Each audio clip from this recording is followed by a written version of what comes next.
Dear fans, um, I'm about to do a very important video. It's talking, but it's very important. One of my fans messaged me and asked me that what does it take to be a professional technician.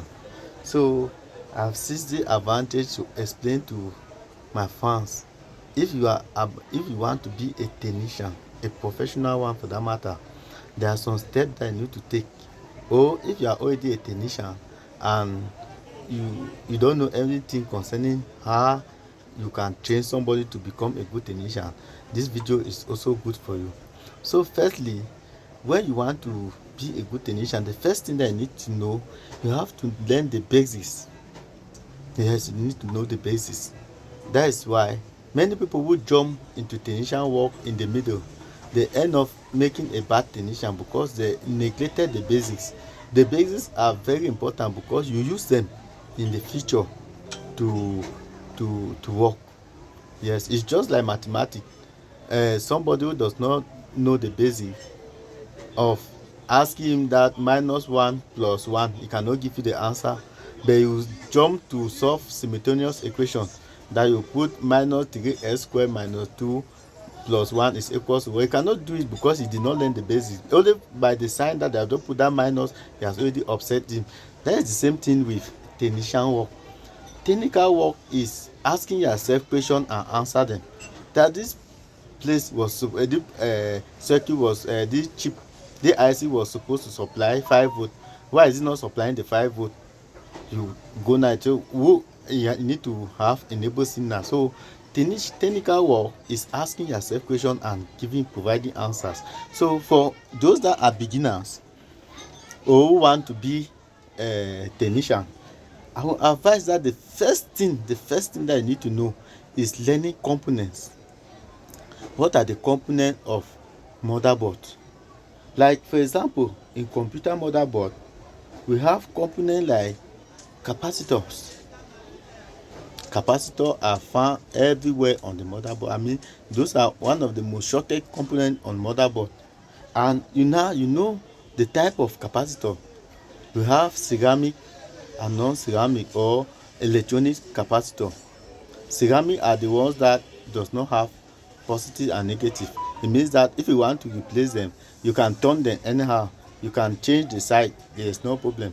Why the non-ceramic are the ones that have positive and negative. That's one thing. You go to diode. There are diode on motherboard. You go to diode. You go to MOSFETs. MOSFETs are highly used in modern laptops. They are MOSFET. We have two kinds of MOSFET. You have to know them. We have the N-channel MOSFET and the P-channel MOSFET. Most technicians, they succeed in detecting fault for laptop, and in the process of changing like a failed MOSFET, instead of, if it was a failed N-channel MOSFET, they go and put a P-channel MOSFET and they will not have the result. They will start be doubting that what has happened. It's because they say that failure and 99 point means that you have already succeeded. Only at the point of changing the part you go wrong. Those are many things that are making technician not to succeed. Another component that we have on the motherboard, we have ICs. We have the charge IC, we have the 5 volt, those ICs. You have to know, and you know that when you want to know anything, you know, like capacitor, you know their symbol, because on schematic diagrams, you have to know they talk with symbols. Like capacitor, the symbol is C, and diode is D, MOSFET is Q. You can see in certain diagram you see PQ, it's still the same thing. So another thing that you can see on laptop motherboard, we have coil, or you call the inductors, they are still the same thing. They are identified on schematic diagram with the letter L. Another thing that you can find on the motherboard is resistor.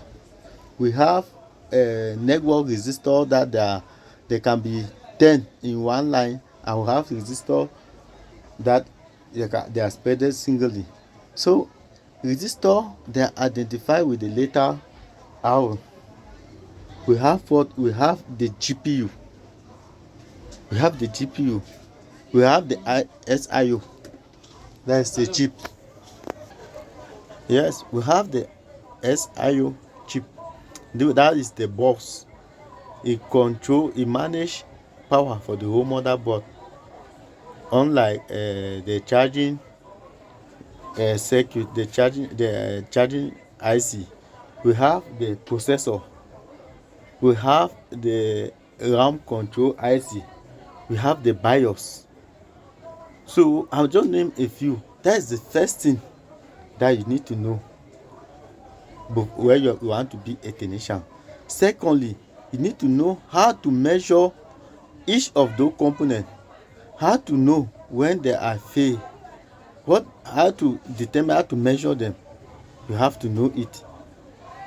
Thirdly, need to know how to use your multimeter. I think that from there, that is the beginning of doing technical work.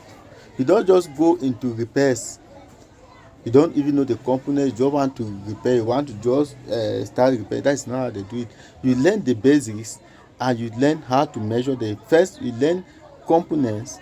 You learn their definition, and then now you learn how to measure them. As from then, you can go now to learning how to read schematic diagrams. If you know how to read schematic diagram, you will be repair will not be so much difficult to you, because many of the things are found in the schematic diagram. So that is what I can say. If for somebody who want to start repair business, it is most important to learn the basics, and then if you have money, you buy the tools, because you can still know and you don't have the right tools to do the job. You can still be you can know all the principles, and equally you can still know the principles. You know how to measure them, but you don't know where to apply them, because technician work is just like mathematics. You can know the formula but you don't know how to apply it. That's where the problems come. You need to be smart. You need to ask questions.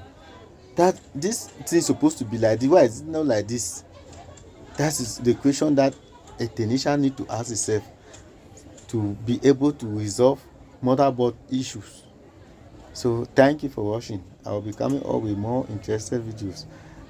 Like and subscribe. See you any other time again. Thanks.